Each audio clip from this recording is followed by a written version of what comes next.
Good afternoon. I'm Corby Kummer, senior editor at The Atlantic and editor here of the Aspen Idea magazine. I hope you'll read every word of. You all have issues. And I'm lucky enough to get to talk with Margaret Hamburg, whom we'll call Peggy, and Daniel Glickman, whom we'll call Dan for the purposes of this session. Just don't call me Peggy. That's okay. About and food. we've both been called worse. Yeah.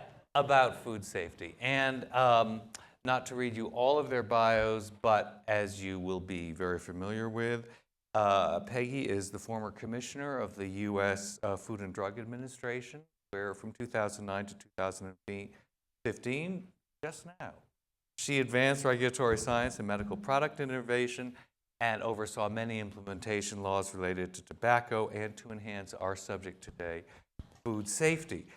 She was also at the Nuclear Threat Initiative, USHHS under President Clinton, and New York City's pioneering health commissioner in the 1990s, where among many other achievements, which I knew you for tuberculosis and HIV at the time, but she also launched the nation's first public health bioterrorism preparedness program.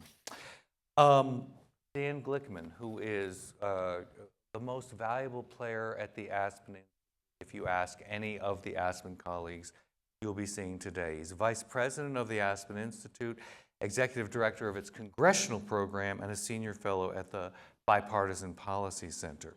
But the reason we all know him, aside from asking him movie questions from his time as the head of the Motion Picture Association of America, is that he was at the United States Department of Agriculture, and we're going to be asking him a lot about his glorious career there. And Dan not only has done everything and knows the inner workings of Congress and the entire world, explain it to us on an everyday basis, he also reads the newspaper. And torn from today's headlines, on actual paper that you can tear, which I'm very excited by, is a story today headlined, "In China, Stomachs Turn at News of Traders Peddling," and I'm not going to tell you what they're peddling to save it for the kicker of the lead. The lead is this: from rat meat masquerading as lamb to tainted milk to exploding watermelons, Chinese consumers have become inured to stomach-churning. But on Tuesday, countless people were forced to ponder the benefits of vegetarianism after news reports emerged that unscrupulous meat traders had been peddling tons of beef, pork, and chicken wings that in some cases had been frozen for 40 years. So we might all be concerned about our food safety, but do we have much to be concerned about? And let's start with the most elementary question that this panel asks. I'm going to get into much more granular detail. Is our food safe? Let's start with Dan and then Peggy. It's certainly safer than it is in China. By and large, our food is safe. We have a regulatory system that's evolved over the years that could be improved, but it started dealing with meat and poultry as Upton Sinclair wrote his book, The Jungle, which was based upon filth and meat plants in Chicago during the Progressive era, and that led to a whole series of laws in dealing with the safety of a lot of products, including the Pure Food and Drug Act, which is under the FDA. But meat, poultry, and related products have been very heavily regulated for many, many years, and therefore the United States Department of Agriculture has about 80% of the federal employees that deal with food safety, and yet most of the food is not meat and poultry. It's all the other products, dairy products, it's fruits and vegetables and everything else under the purview of the FDA. And their regulatory system has gotten a lot stronger in recent years, but quite frankly, it was underfunded, under-resourced, and under-regulated for a long time. And then the states are heavily involved. In the private sector, most companies, if they have unsafe food, it will put them out of business. So most companies are pretty good at trying to make sure that their food is safe. There are still gaps in the laws. There are still things that fall through the cracks. But by and large, I would have to say that we have very safe food in America. Well, and just to underscore, we do have one of the safest food supplies in the world, but there is still a burden of preventable disease that affects Americans every day. I think it's 1 in 6 Americans suffer from a significant bout of foodborne illness in the course of a year. Importantly, about 7,000 die a year. And huge costs to our healthcare system, of course, because it's preventable illness, to productivity, to the companies that suffer from recalls, and questions about trust, consumer trust in their products. So the overall costs, even in a food safety system that is quite robust, are high and can be reduced. And I think, as the New York Times article also underscores, the landscape for food safety is changing enormously, and it requires us, as the governmental agencies, but also industry, to think and act in important new ways, because the supply chains are enormously global. And we can laugh that the food in China is not regulated in the same way, and of course we are deeply concerned about the people in China.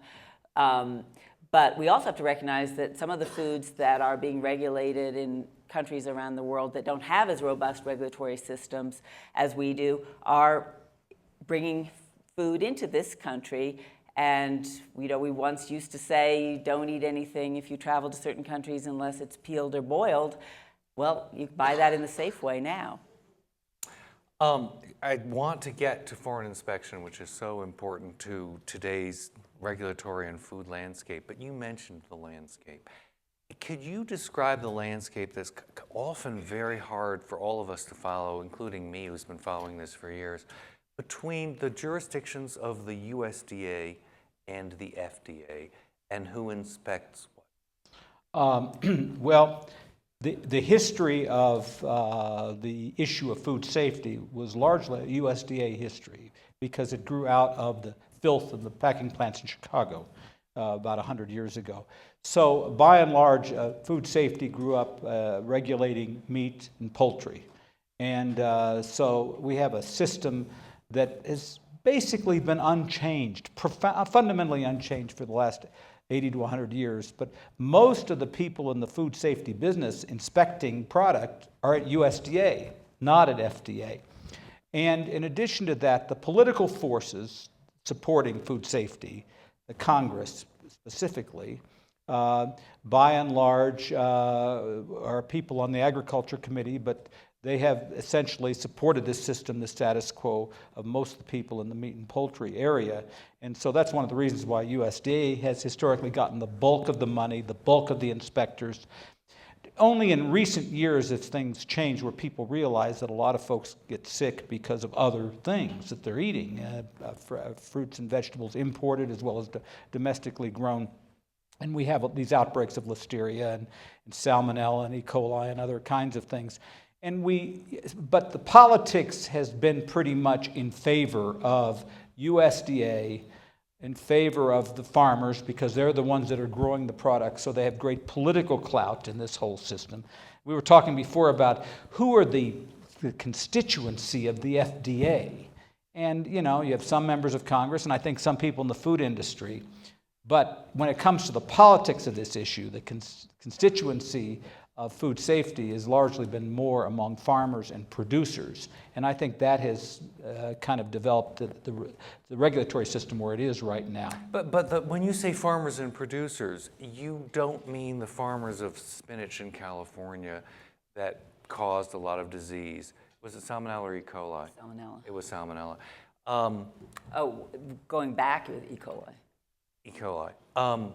But the inspectors, the boots on the ground, are mostly at USDA, and that's for meat, that's not for produce. That's correct. And the laws are changing to some degree, and Peggy has fought very strongly to try to get some equity in the numbers of inspectors, because over the years, USDA had maybe 4 or 5 times as many inspectors as FDA did when they were at the ports and they were at the inspection points, and they were inspecting a lot more food. And that may argue for much more structural changes in how we regulate food. But up until now, the bulk of the regulatory system has been biased towards the meat and poultry area. Which had the constituents. And so what was your is the FDA's purview in inspecting food and ensuring food safety? Well, I think just to step back a little bit, it is true that the FDA actually emerged in law and in organization as part of the Department of Agriculture, and then it became its own entity with obviously a broader mission.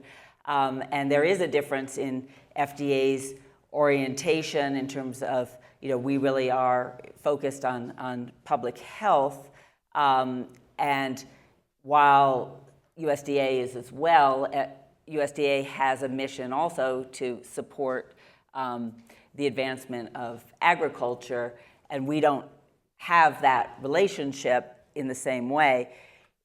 We, in addition, have very different legal regulatory frameworks at this point in time, where I believe that slaughterhouses, for example, can't operate unless there's a USDA inspector present, whereas FDA, partly because of the law and partly because of resources, we do inspections on a periodic basis, and there are many facilities that haven't been inspected, for years at a time if there aren't problems that require us to go in. So it's a very, as you were saying, different level of oversight. And now, as we recognize that there is more that can and should be done to improve food safety in this country, and that we really are at a point in time when we need to reflect both modern advances in science and the understanding of outbreaks and risks, we need to really transform our food safety system, and we're actually in the midst of that at FDA with the passage, with bipartisan support in Congress and support from both industry and consumer groups, as well as the medical community. The Food Safety Modernization Act passed now, I guess, was it 2011? And FDA has been very actively putting together the framework for implementing that. And what's important about that I just want to mention is it's the first time that our approach to food safety has focused on prevention.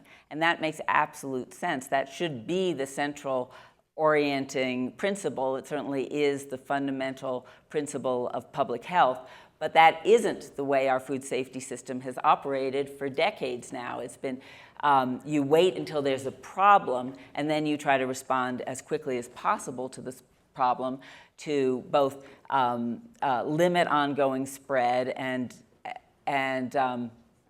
make sure that the source of the problem, the manufacturer of that food or the farm or whatever, changes the system so that the problem won't persist.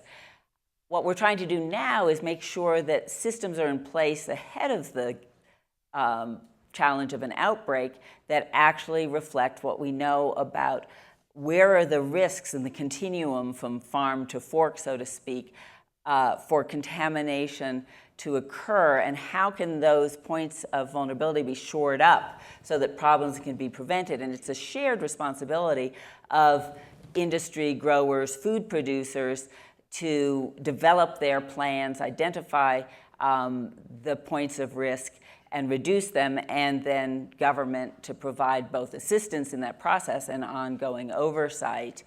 So that's a key element of the Food Safety Modernization Act. Also the fact that food safety, and Dan mentioned this before, is really a partnership with industry, of course, partnership amongst federal agencies, and partnership with state and local government as well. And the Food Safety Modernization Act actually includes a lot of emphasis on building out those partnerships to leverage limited resources and really expand accountability at every level along the way. And then Food Safety Modernization Act has been very important in recognizing the challenge of globalization and giving FDA new authorities for our work on a global basis. I was just going to mention, in the old days, industry largely fought, or in many respects fought, government regulation in this area.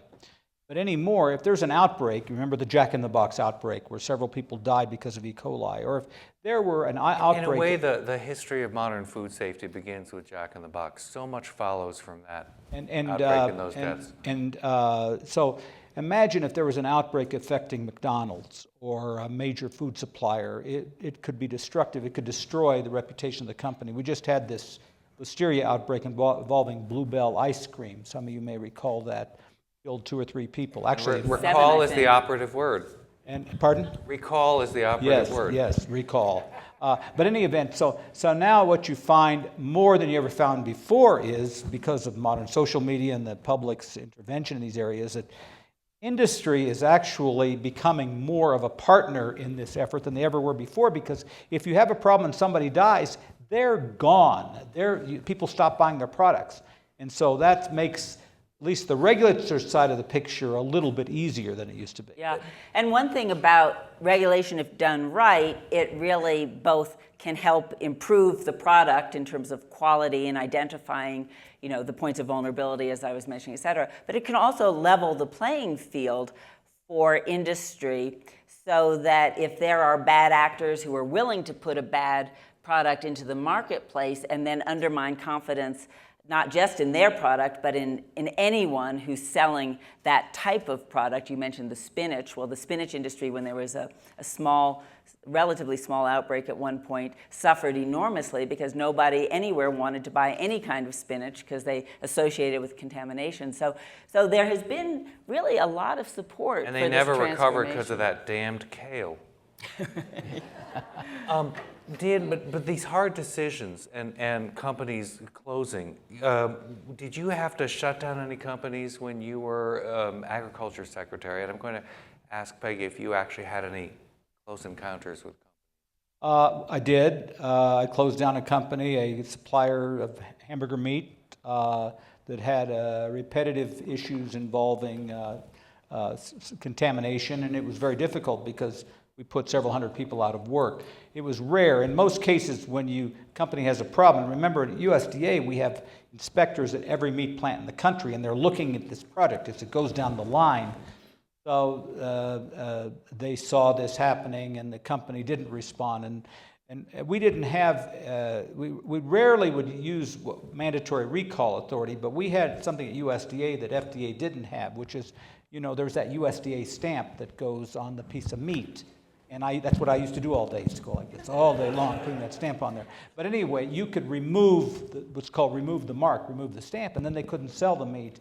And that was really a hammer or a club to get them to do what they were supposed to do. And you hopefully could prevent it before it got to that point. And that's a hammer that the FDA did not have before the Food Safety Modernization Act, which was widely heralded for giving FDA the first mandatory recall authority.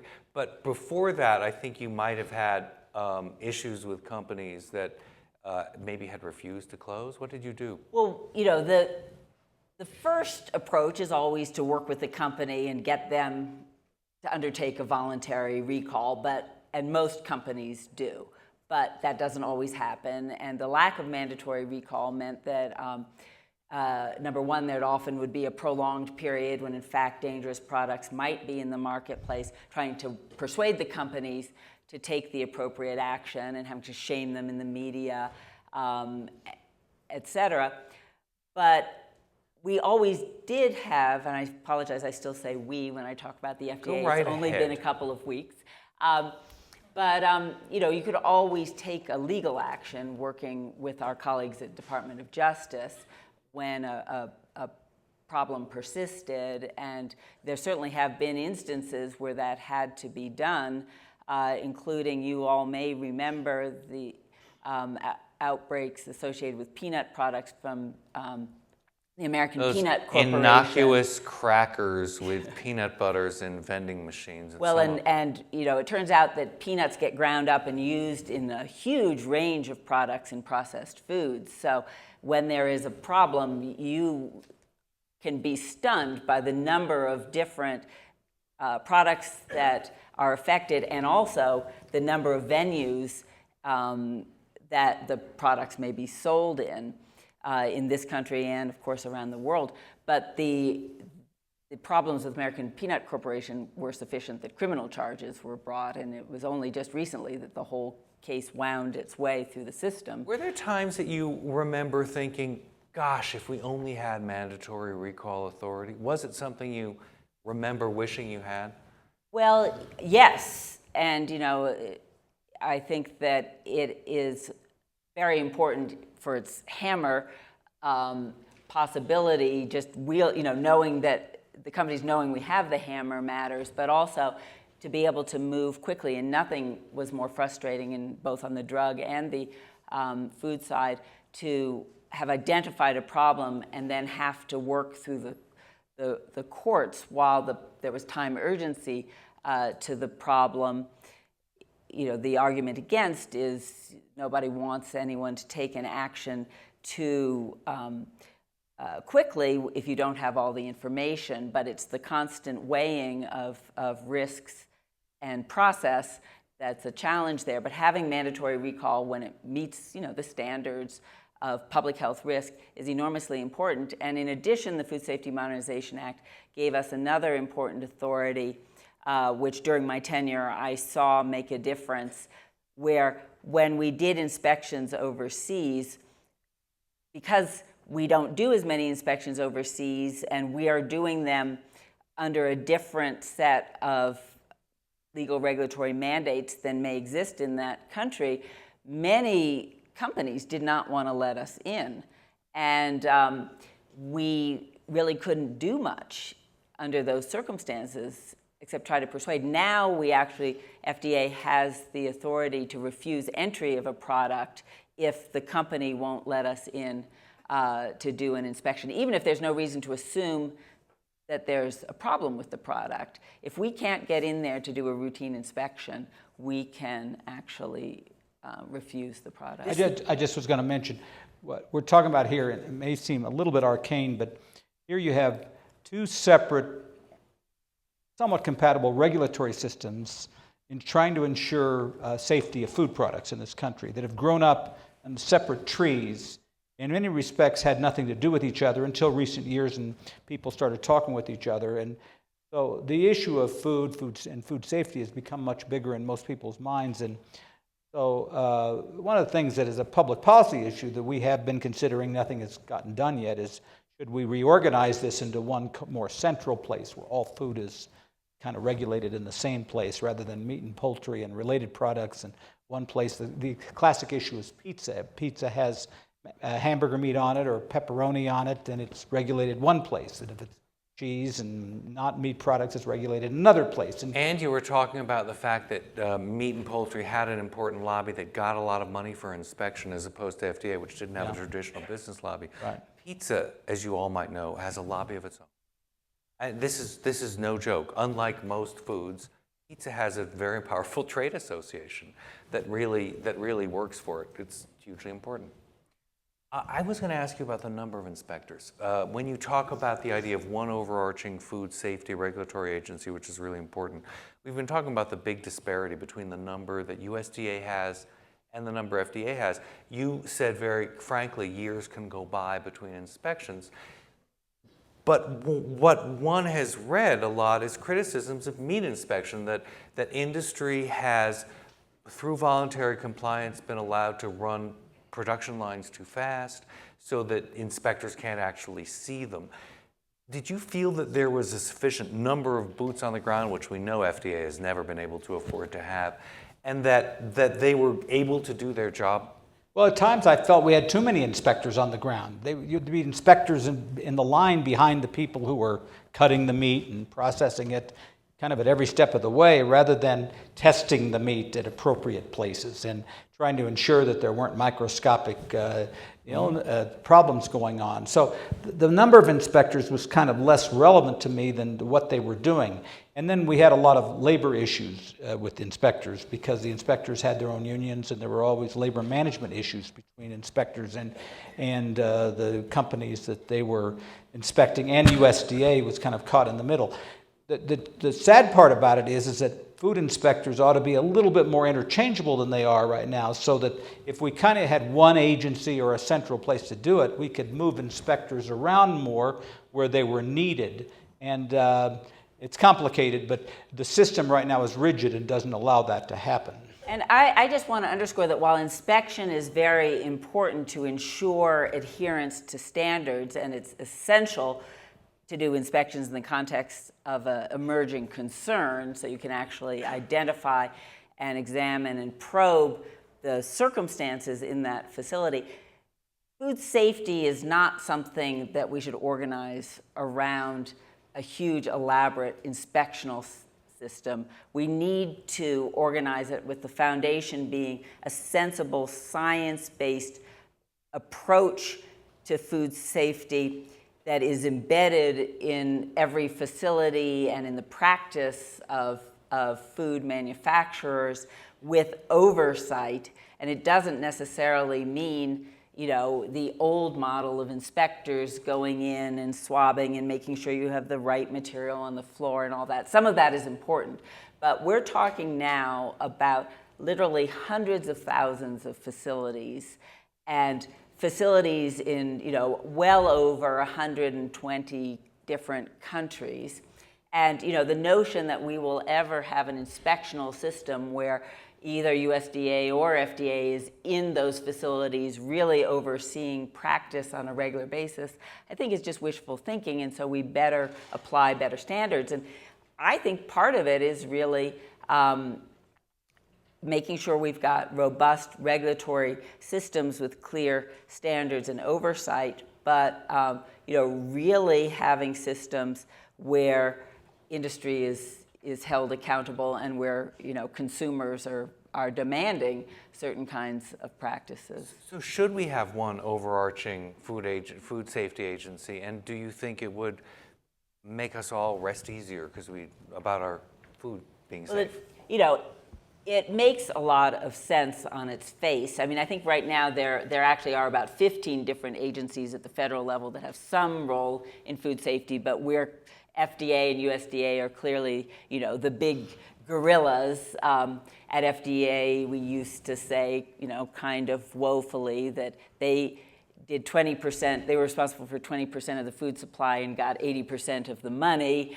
And so from the FDA perspective and looking at, you know, the sort of comprehensive approach to food safety, it does make sense to look at how can we better share resources, expertise, and activity. And Food Safety Modernization Act is actually moving us towards that because FDA is working on farms in a way we never did before. So we're doing it in partnership with USDA. But I think it's much more complicated than it seems on its face. You think, oh, just carve out pieces from these different agencies, put them into a new agency, give it a new name, and go forward. But it has to be done. Homeland Food Security. Well, that's worked very well, by the way. And you have so many other players. You have states and local health departments. So they're often the ones on the front lines when there's a problem, somebody gets sick, or there's an issue that takes place, and they play a very key role in all of these issues. You know, my judgment is that the system needs to be more integrated. And the other thing I would tell you is that representing farmers are, they're as interested in food safety as anybody else, because if their products are contaminated, it impacts their ability. Cantaloupe, for example, we had a cantaloupe scare, and then the reduction in purchases of cantaloupes was material because of some farmers, I think it was in eastern Colorado, and that kind of thing. And so, but farmers are very, very suspicious of the government coming in on their farms and regulating their behavior. And so I don't think anybody likes it. No, I understand that, but today the culprit is the EPA, where many farmers view the EPA as the enemy. And so FDA has got to deal with this issue of how you deal with on-farm issues, because a lot of these problems begin on-farm, and contamination, cross-contamination, that kind of thing. And that's why the politics are so difficult of just moving this into some big government agency, because I guarantee you that Congress will have some serious issues with that. So you've both, oh, go ahead. Well, I was just going to say, there's the challenge also that, you know much more about this than I do, but American agriculture doesn't have a one-size-fits-all approach. And whether it's different products or different types of agriculture or different sizes of the enterprise, and so one has to have a system that's flexible. Yes. And reflects the fact that you can't have one cookie cutter approach. And in addition, there is, I mentioned earlier a little bit about the balancing of risks and benefits and costs.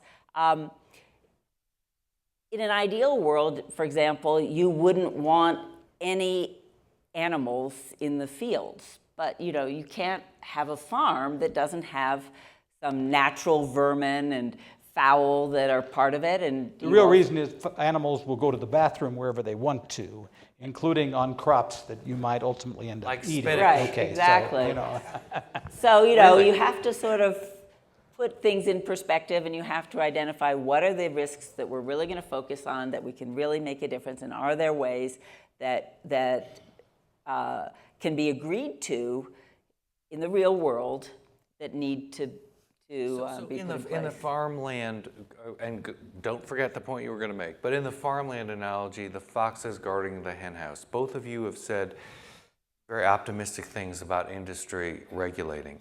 And we have a piece that I'm very, very glad is in the Aspen Idea that Dan wrote with Tom Daschle, talking about the role that industry can play in food security. We would be nowhere and we would not be eating without the food industry. And I'm an enormous believer in the effectiveness and the effective role that they play, and we cannot ignore them, we can only respect them. But they're so important in food safety. And at what point does voluntary compliance end and the sharp knife of regulation start? And has that balancing act been very effectively performed by the USDA and the FDA? I guess the best analogy I would use is the FAA. So when all of you flew here, there probably wasn't an FAA inspector on the ground when they unloaded the baggage and they refueled the airplane, and the pilots did the walk around of the plane to see if the engines were leaking or the tires were full or those kinds of things. Or the battery was dead, as happened on my plane yesterday. Okay. But on the other hand, we have inspectors that have the processes to review to make sure that engines are inspected on time, that pilots are properly trained, and these rules are rigorously followed. And by and large, we have the safest air system in the world in this country, in large part because no airline wants to have a crash, and the government's done a pretty good job of keeping that from happening. But it's not having 100,000 inspectors on the ground, being on every airplane, watching everything that's going on. I think that analogy has, by and large, worked pretty well in the area of food safety.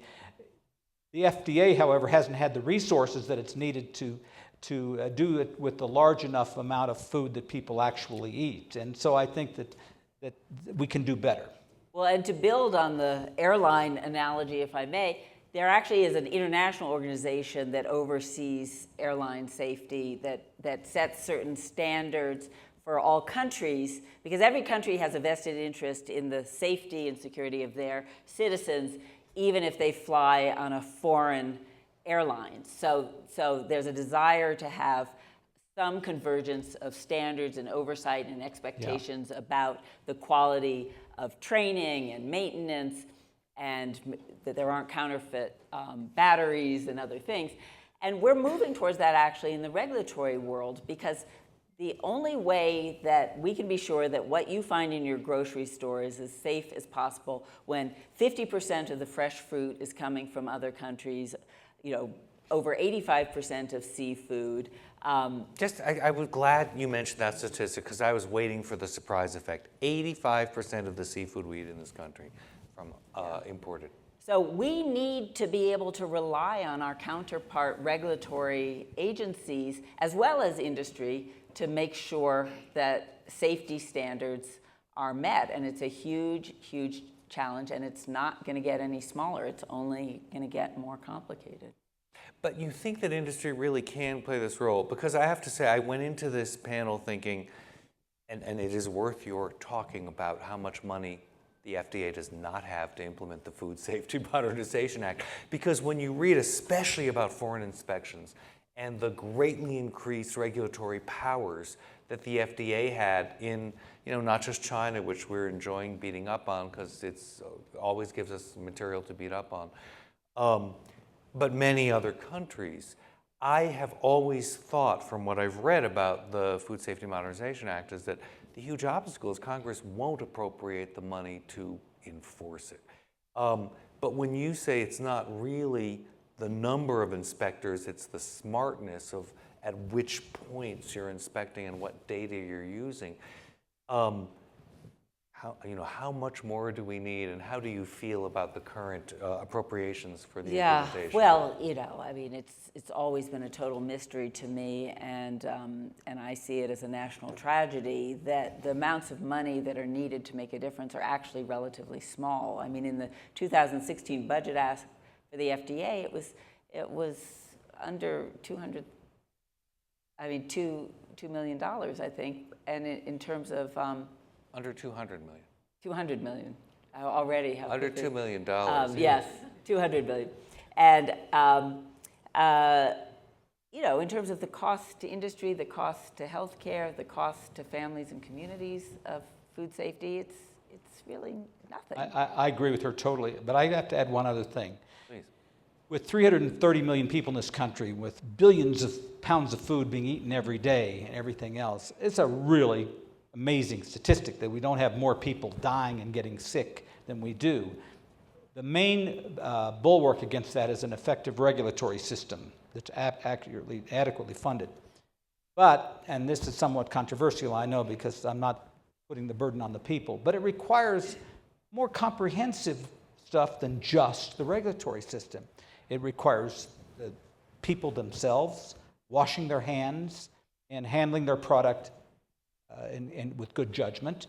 And that doesn't mean that if somebody gets sick with E. coli because they didn't handle it correctly, we should blame the people.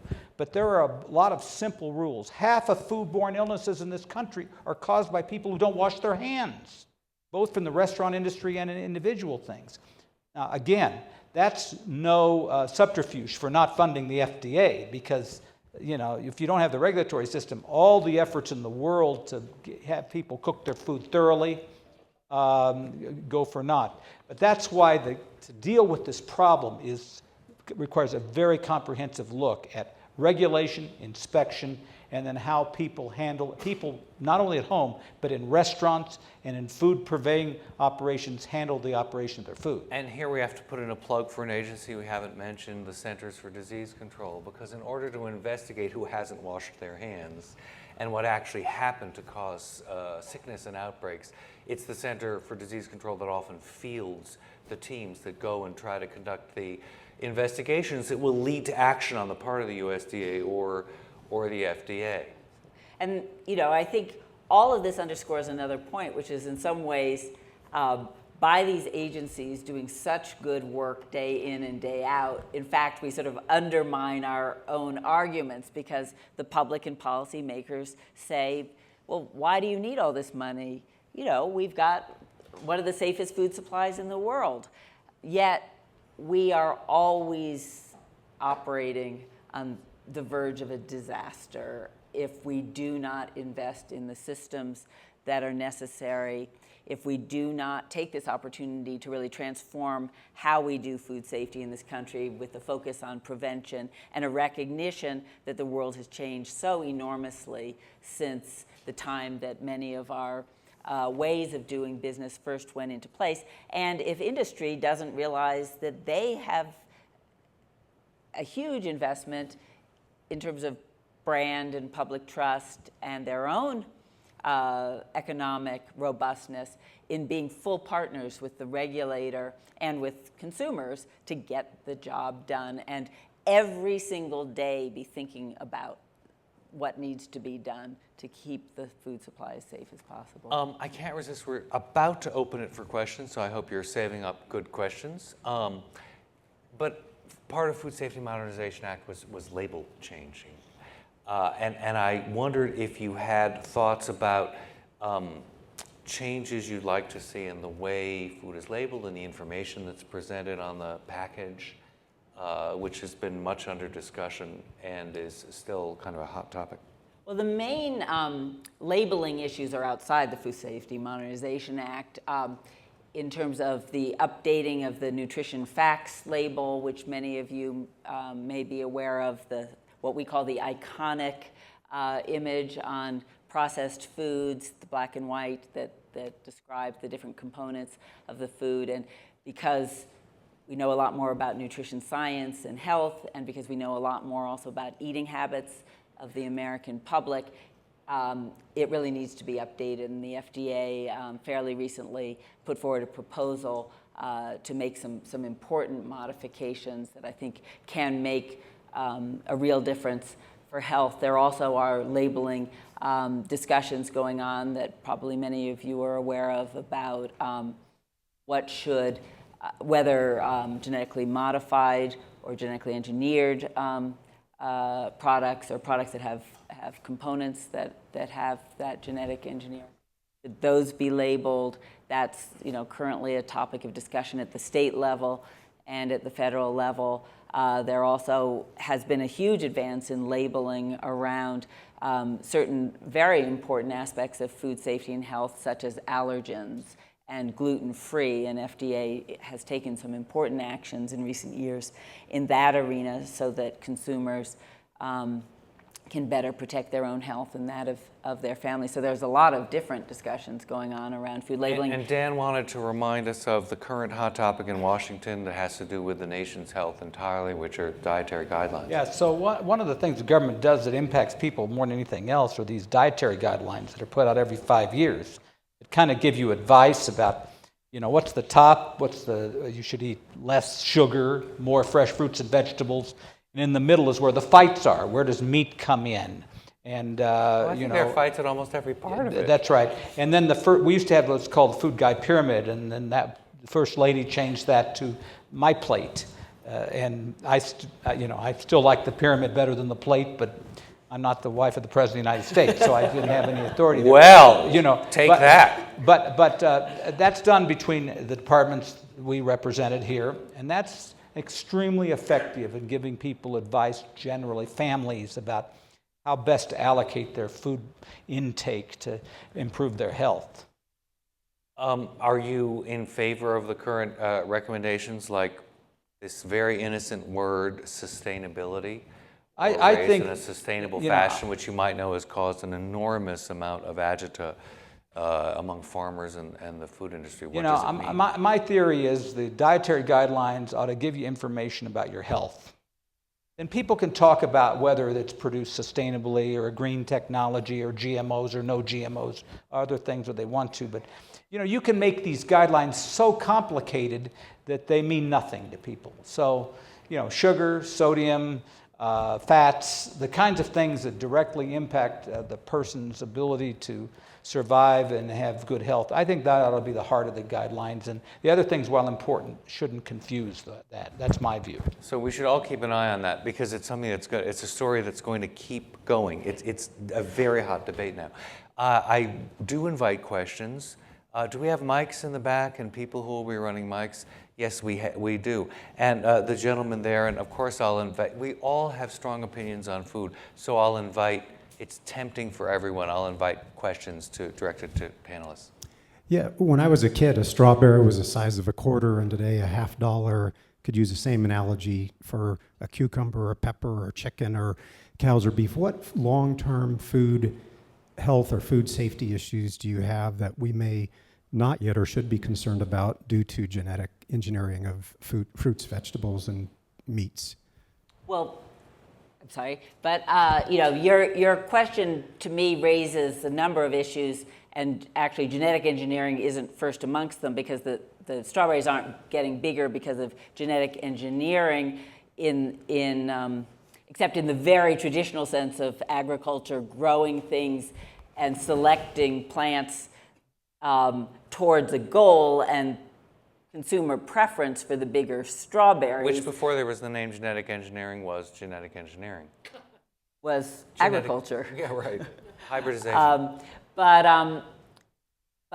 generally when people are talking about, that's genetic modification. Genetic engineering really speaks to when you insert something into the plant itself that wouldn't normally be there, into the germline, so to speak, to change, something that would be not a manipulation that could occur in the field with the way that a nectarine actually is produced through manipulation. But anyway, one of the things that I think is really important, and it merges more into a discussion that I think Dan is going to be having later in Spotlight Health about food security and the adequacy of the food supply. But one thing that happens is that those strawberries that are smaller may just get thrown out because the consumer preference is for the bigger strawberry. And in our modern world, when people are going hungry, that to me is the thing that worries me the most about the trend that you were describing. And Dan, do you have concerns? Well, I'm much more concerned about excessive use of pesticides and chemicals than I am about the GMO issue. Because if you can use GMOs as a way to produce crops that use less pesticides and chemicals, that's a great trade-off as far as I'm concerned. Now, I don't know if the companies have done a very good job so far of developing that. I'm more concerned about excessive use of water. Our aquifers are falling down to nothing. 70% of the water that's used in the world is used for agriculture. 70%. 30% is for everything else. If we can use modern technology and new engineering techniques to grow plants that use less water, that's a great asset. I mean, I'm not unmindful of the public concern about GMOs, but by and large, I think there are far more serious public health threats out there, even in the area of agriculture, than the issue of GMOs. But your point about how we, in order to achieve certain goals in terms of the end product, actually introduce risks that we don't necessarily have to have is very important. Yeah. Gentleman in white in the back of the room, and then the woman in yellow. I have a very specific FDA question. I think if you ask the man in the street or the man or woman in this room about the FDA and what their prime mission is, I think that it might wind up being attributed to approval of new drugs, to the recall of drugs, to approval of diagnostic and products and devices. So I'm very curious as to what proportion of your resources are devoted to the food side and what proportion of the resources, whether it's by budget or by head count or however you do it, are devoted to the pharmaceutical and device side. Well, the responsibilities of FDA are extraordinarily broad and actually go way beyond just food, drugs, and devices. And actually, FDA-regulated products account for more than 20 cents of every dollar that consumers spend in this country. But in terms of the FDA budget, it is not a shared budget where it's equally distributed by any means. The drug and device side, particularly the drug side, devices I would say are quite significantly underfunded.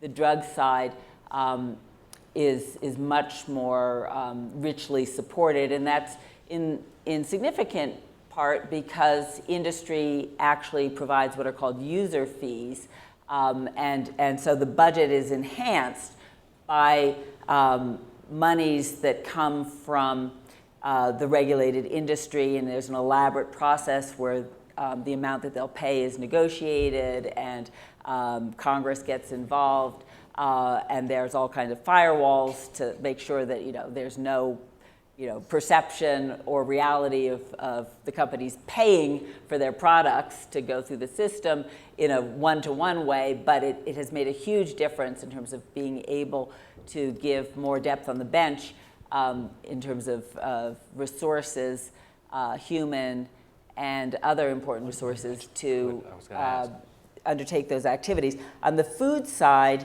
there isn't that kind of augmentation of the budget, and it was actually discussed in the Food Safety Modernization Act, but ultimately Congress removed any user fees from the budget. Was it because food producers were less motivated than pharmaceutical companies? I think it's if you don't need to pay, you don't want to pay. I think that if you look at the experience with the drug side of the house, industry has benefited enormously from having user fees, and they saw huge backlogs and prolonged review times, really shrink. They saw that they were able to have much more interaction with the review teams to get their questions answered because there were more people. And at the end of the day, I think now the pharmaceutical industry is very supportive of user fees, and it's sort of just part of the way business is done. On the food side, I think industry would actually come to see it as an asset, and there are companies that see it that way too, but it hasn't been the norm, and so there hasn't been a rush to get out the checkbooks to change the system. I just wanted, your question's interesting though. You know, there was this French philosopher who over 150 years ago said, "You are what you eat." Riyad Savarin, as you all know. That's right, okay. He said it a lot more eloquently than I did. I think the interesting point here is that as we look at pharmaceuticals and we look at all the other regulatory type of issues, we give very short shrift in this country to the relationship between food and health. And yet it is probably, other than exercise and genes, the most significant determiner about how long you're going to live and how healthy you're going to be. So I'm not arguing for anything here, because I want you to have all the resources that you have. Just as a matter of public policy, I like people to think about that, because most people don't, unfortunately. There are probably few things that poll better than the public's interest in food safety. Yes. You know, I mean, it is something that you'd think politicians could really get their arms around too. It's true. The woman in yellow? Well, this is wonderful because it's sort of segued right to what my concern and questions are, is we have so much emphasis on this fear and loathing of the GMO. And really, when it comes down to food and nutrition, how do we get the best food and nutrition basically starts with soil health. The soil is a living microbiome. And so if you could speak some to covering, sort of bringing these previous two questions and a little bit more about you are what you eat.